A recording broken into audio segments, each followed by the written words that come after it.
Hello everyone, how eating? I hope eating good. Friends, ఈరోజు ఈ వీడియోలో మన డైలీ లైఫ్ స్పీకింగ్ ఆర్ కాన్వర్సేషన్లో హెల్ప్ అయ్యేటటువంటి one of the important and useful spoken English concepts గురించి explain చేయబోతున్నాను. జనరల్గా మన డైలీ లైఫ్ కాన్వర్సేషన్లో ఇలా చెప్తూ ఉంటాం, నేను అక్కడికి వెళ్ళేలోపు వాళ్ళు వెళ్ళిపోయారు. నేను బస్ స్టాండ్కి వెళ్ళేలోపు బస్ వెళ్ళిపోయింది. సో ఇలాంటి సెంటెన్సెస్ని మన డైలీ లైఫ్ కాన్వర్సేషన్లో మనం యూజ్ చేస్తూ ఉంటాం. మరి వాటిని ఇంగ్లీష్లో ఏ విధంగా ఎక్స్ప్రెస్ చేయాలో ఈరోజు నేను ఈ వీడియో ద్వారా ఎక్స్ప్లెయిన్ చేయబోతున్నాను.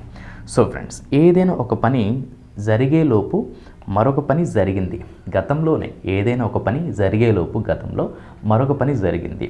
మరి వీటి స్ట్రక్చర్స్ ఏ విధంగా ఉంటాయో చూడండి. మనం 2 వేస్లో ఎక్స్ప్రెస్ చేయొచ్చు. చూడండి, subject had plus V3 by the time, subject V2 and object. Friends, ఇక్కడ బై ద టైమ్ అనేది మనకు ఉన్నటువంటి టైం ఇండికేటర్. ఈ బై ద టైమ్ అనేది 2 టెన్సెస్కి బిట్వీన్ అయితే యూజ్ చేసాం. సబ్జెక్ట్ హ్యాడ్ ప్లస్ V3 ఇది పాస్ట్ పర్ఫెక్ట్ టెన్స్ని డిస్క్రైబ్ చేస్తుంది. సబ్జెక్ట్ V2 అండ్ ఆబ్జెక్ట్ ఇది సింపుల్ పాస్ట్ టెన్స్ని అయితే మనకు కన్వే చేస్తుంది. ఈ 2 టెన్సెస్ మధ్యలో మనకు ఉన్నటువంటి time indicator by the time. ఈ బై ద టైమ్ అనే టైం ఇండికేటర్ మనం ఎలాంటి సిచ్యువేషన్లో యూజ్ చేస్తాం? ఏదైనా ఒక పని జరిగేలోపు, ఇలా జరిగేలోపు అని తెలిపే సందర్భంలో ఈ బై ద టైమ్ అయితే యూజ్ చేస్తాం. అండ్ అనదర్ వేలో ఎలా ఎక్స్ప్రెస్ చేయాలో చూడండి. By the time simple past, subject V2 and object simple past, and subject had plus V3 and object past perfect tense. అంటే ఈ బై ద టైమ్ని మనం బిఫోర్ యూజ్ చేసినట్లయితే సింపుల్ పాస్ట్ టెన్స్ యూజ్ చేయాల్సి ఉంటుంది అలాంగ్ విత్ దిస్. అండ్ లాస్ట్లో మనం past perfect tense అయితే యూజ్ చేయాలి. ఈ 2 స్ట్రక్చర్స్లో మీరు ఏ విధంగా అయినా సెంటెన్సెస్ని మీరు ఇంగ్లీష్లో కన్స్ట్రక్ట్ చేసుకోవచ్చు. ఓకే ఫ్రెండ్స్, ఇప్పుడు ఎగ్జాంపుల్స్లోకి వెళ్దాం. రైట్, నెంబర్ 1 ఎగ్జాంపుల్, నేను వచ్చేలోపు అతను వెళ్ళిపోయాడు. జనరల్గా నేను పార్టీకి వెళ్ళాలని చెప్పేసి అనుకున్నాను. అక్కడ మా ఫ్రెండ్ కూడా ఉన్నాడు అండ్ ఇంకొక ఫ్రెండ్స్ కూడా ఉన్నారు. ఆ మూమెంట్ ఏమవుతుంది, నేను అక్కడికి వెళ్ళిన తర్వాత అతను లేడనమాట, వెళ్ళిపోయాడు. అప్పుడు మా ఇంకొక ఫ్రెండ్స్ అంటారు, అతను ఏడని చెప్పేసి అంటే నేను వచ్చేలోపు అతను వెళ్ళిపోయాడు. అంటే ఇక్కడ 2 యాక్షన్స్ అయితే కనిపిస్తున్నాయి. ఏంటవి? నేను వచ్చేలోపు అనేది ఒక సిచ్యువేషన్, అతను వెళ్ళిపోయాడు అనేది సెకండ్ సిచ్యువేషన్. మరి ఈ 2 యాక్షన్స్లో ఏ యాక్షన్ స్టార్టింగ్ జరిగింది? అతను వెళ్ళిపోవడం అనేది ఫస్ట్ జరిగినటువంటి యాక్షన్, నేను వచ్చేలోపు అనేది సెకండ్ జరిగినటువంటి యాక్షన్. మరి దీన్ని ఇంగ్లీష్లో he had left by the time I arrived. అంటే నేను వచ్చేలోపు అతను వెళ్ళిపోయాడు. ఇది ఇంకొక వేలో by the time I arrived he had left. అంటే నేను వచ్చేలోపు అతను వెళ్ళిపోయాడు. సో ఫ్రెండ్స్, ఇలా ఫస్ట్ జరిగినటువంటి యాక్షన్ మనం పాస్ట్ పర్ఫెక్ట్ టెన్స్లో ఎక్స్ప్రెస్ చేయాలి. హీ హ్యాడ్ లెఫ్ట్, అతను వెళ్ళిపోయాడు. By the time I arrived, నేను వచ్చేలోపు. సెకండ్ ఎగ్జాంపుల్, అతను బైక్ స్టార్ట్ చేసేలోపు వారు పారిపోయారు. సో ఇక్కడ కూడా అతను బైక్ స్టార్ట్ చేసేలోపు అనేది ఇక్కడ ఈ సెంటెన్స్లో ఫస్ట్ సిచ్యువేషన్, వారు పారిపోయారు అనేది సెకండ్ సిచ్యువేషన్. మరి ఈ 2 సిచ్యువేషన్స్లో ఏ సిచ్యువేషన్ ఆర్ ఏ యాక్షన్ స్టార్టింగ్ జరిగింది? చూడండి, అతను బైక్ స్టార్ట్ చేసేలోపు, అతను ఇంకా బైక్ స్టార్ట్ చేయలేదు, ఏమైంది? వారు పారిపోయారు. అంటే అతను ఇంకా బైక్ స్టార్ట్ చేసేలోపే వారు పారిపోయారు. అంటే ఈ 2 యాక్షన్స్లో వారు పారిపోవటం అనేది ఫస్ట్ జరిగినటువంటి యాక్షన్, అతను బైక్ స్టార్ట్ చేసేలోపు అనేది సెకండ్ జరిగినటువంటి యాక్షన్. వారు పారిపోయారు. దే హ్యాడ్ రన్ అవే అంటే వారు పారిపోయారు. ఎప్పుడు? By the time he started the bike. They had run away by the time he started the bike. అతను బైక్ స్టార్ట్ చేసేలోపు వారు పారిపోయారు. థర్డ్ ఎగ్జాంపుల్, టీచర్ వివరించేలోపు విద్యార్థులు మిస్టేక్ చేశారు. సో చూడండి, టీచర్ వివరించేలోపు అనేది ఒక సిచ్యువేషన్, విద్యార్థులు మిస్టేక్ చేశారు అనేది సెకండ్ సిచ్యువేషన్. యాక్చువల్గా టీచర్ వివరించాలని అనుకున్నారు, బట్ ఆ టీచర్ వివరించే లోపే ఏమైంది? విద్యార్థులు మిస్టేక్ చేశారు. అంటే విద్యార్థులు మిస్టేక్ చేయడం అనేది ఫస్ట్ జరిగినటువంటి యాక్షన్, పాస్ట్ యాక్షన్. టీచర్ వివరించేలోపు అనేది సెకండ్ జరిగినటువంటి యాక్షన్. విద్యార్థులు మిస్టేక్ చేశారు. Students had made a mistake. Students had made a mistake అంటే విద్యార్థులు మిస్టేక్ చేశారు.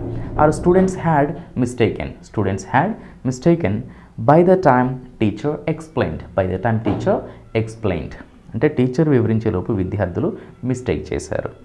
అండ్ ఫోర్త్ ఎగ్జాంపుల్, మేము ఆ బుక్ని కొనేలోపు వారు కొన్నారు. మేము ఆ బుక్ని కొనేలోపు వారు కొన్నారు. సో ఇక్కడ కూడా మేము ఆ బుక్ని కొనేలోపు అనేది ఒక సిచ్యువేషన్, వారు కొన్నారు అనేది సెకండ్ సిచ్యువేషన్. మరి ఇక్కడ ముందు కొన్నది ఎవరు? వారు కొన్నారు. మేము కొనేలోపే వారు కొన్నారు. ఇక్కడ వారు కొన్నారు అనేది ఫస్ట్ జరిగినటువంటి యాక్షన్, మేము కొనేలోపు అనేది సెకండ్ జరిగినటువంటి action. They had purchased the book. They had purchased the book by the time we purchased. By the time we purchased అంటే మేము కొనేలోపు, ఆ బుక్ని కొనేలోపు వారు కొన్నారు. They had purchased the book by the time we purchased. And next example, మేము అడిగేలోపు వారు చెప్పారు. మేము అడిగేలోపు వారు చెప్పారు. సో చూడండి, మేము అడిగేలోపు అనేది ఒక సిచ్యువేషన్, వారు చెప్పారు అనేది సెకండ్ సిచ్యువేషన్. అంటే మేము ఇంకా అడగలేదు, మేము అడిగేలోపు వారు చెప్పేశారు. They had told by the time we asked. They had told by the time we asked అంటే మేము అడిగేలోపు వారు చెప్పారు. ఓకే ఫ్రెండ్స్, ఇప్పుడు ఒకే ఒక ఎగ్జాంపుల్ని తీసుకొని 6 వేస్లో means positive question, negative question, WHPQ and YNQలు ఏ విధంగా ఉంటాయో చూద్దాం. రైట్, ఎగ్జాంపుల్, పాజిటివ్ ఎగ్జాంపుల్, నేను వచ్చేలోపు అతను వెళ్ళిపోయాడు. ఇది ఆల్రెడీ మనం ప్రీవియస్ ఎగ్జాంపుల్లో వన్ ఆఫ్ ది ఎగ్జాంపుల్స్. నేను వచ్చేలోపు అతను వెళ్ళిపోయాడు. He had left by the time I arrived. He had left by the time I arrived. నేను వచ్చేలోపు అతను వెళ్ళిపోయాడు. దీన్ని పాజిటివ్ క్వశ్చన్ ఏ విధంగా వస్తుందో చూడండి. నేను వచ్చేలోపు అతను వెళ్ళిపోయాడా? నేను వచ్చేలోపు అతను వెళ్ళిపోయాడా? నేను వచ్చేలోపు అతను వెళ్ళిపోయాడు అనేది పాజిటివ్ని రిప్రజెంట్ చేస్తే, నేను వచ్చేలోపు అతను వెళ్ళిపోయాడా అనేది పాజిటివ్ క్వశ్చన్ని రిప్రజెంట్ చేస్తుంది. మరి దీన్ని ఇంగ్లీష్లో had he left by the time I arrived. Had he left by the time I arrived అంటే నేను వచ్చేలోపు అతను వెళ్ళిపోయాడా. సో ఇక్కడ అతను వెళ్ళిపోయాడు అనేది పాస్ట్ పర్ఫెక్ట్ టెన్స్ని డిస్క్రైబ్ చేస్తుంది, కన్వే చేస్తుంది. కాబట్టి ఇక్కడ కూడా అతను వెళ్ళిపోయాడా అని చెప్పేసి మనం పాస్ట్ పర్ఫెక్ట్ టెన్స్లో మాత్రమే క్వశ్చన్ చేయడం జరిగింది. సో మనం ఏ టెన్స్లో అయితే క్వశ్చన్ చేస్తే ఆ టెన్స్ను మాత్రమే చేంజ్ చేయాల్సి ఉంటుంది. ఎగ్జాంపుల్, హీ హ్యాడ్ లెఫ్ట్, ఇది పాజిటివ్. హ్యాడ్ హీ లెఫ్ట్, ఇది positive question. Had he left by the time I arrived అంటే నేను వచ్చేలోపు అతను వెళ్ళిపోయాడా. నెక్స్ట్ దీనికి నెగిటివ్ ఏ విధంగా వస్తుందో చూడండి. నేను వచ్చేలోపు అతను వెళ్ళిపోలేదు. నేను వచ్చేలోపు అతను వెళ్ళిపోలేదు. He had not left by the time I arrived అంటే నేను వచ్చేలోపు అతను వెళ్ళిపోలేదు. అండ్ నెగిటివ్ క్వశ్చన్, నేను వచ్చేలోపు అతను వెళ్ళిపోలేదా. నేను వచ్చేలోపు అతను వెళ్ళిపోలేదా. Hadn't he left by the time I arrived. Hadn't he left by the time I arrived అంటే నేను వచ్చేలోపు అతను వెళ్ళిపోలేదా. అండ్ WHPQ, నేను వచ్చేలోపు అతను ఎలా వెళ్ళిపోయాడు. నేను వచ్చేలోపు అతను ఎలా వెళ్ళిపోయాడు. How had he left by the time I arrived. How had he left by the time I arrived అంటే నేను వచ్చేలోపు అతను ఎలా వెళ్ళిపోయాడు. అండ్ లాస్ట్ ఎగ్జాంపుల్, నేను వచ్చేలోపు అతను ఎందుకు వెళ్ళిపోలేదు. నేను వచ్చేలోపు అతను ఎందుకు వెళ్ళిపోలేదు.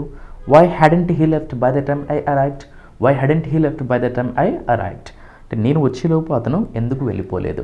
సో ఫ్రెండ్స్, ఈ విధంగా ఏదైనా ఒక పని జరిగేలోపు మరొక పని జరిగింది అని తెలిపే సందర్భంలో past perfect tense, by the time and simple past అయితే యూజ్ చేయాల్సి ఉంటుంది. ఐ హోప్ ఈ వీడియో మీకు నచ్చింది అనుకుంటున్నాను. ఈ వీడియో నచ్చినట్లయితే డెఫినెట్గా లైక్ చేయండి. అండ్ ఇన్ కేస్ మీకు ఏమైనా డౌట్ ఉన్నా కూడా కామెంట్ బాక్స్లో ఎక్స్ప్రెస్ చేయొచ్చు. అనదర్ ఇంట్రెస్టింగ్ అండ్ యూస్ఫుల్ వీడియోతో మేము ఉంటాను. Happy loading and thanks for watching.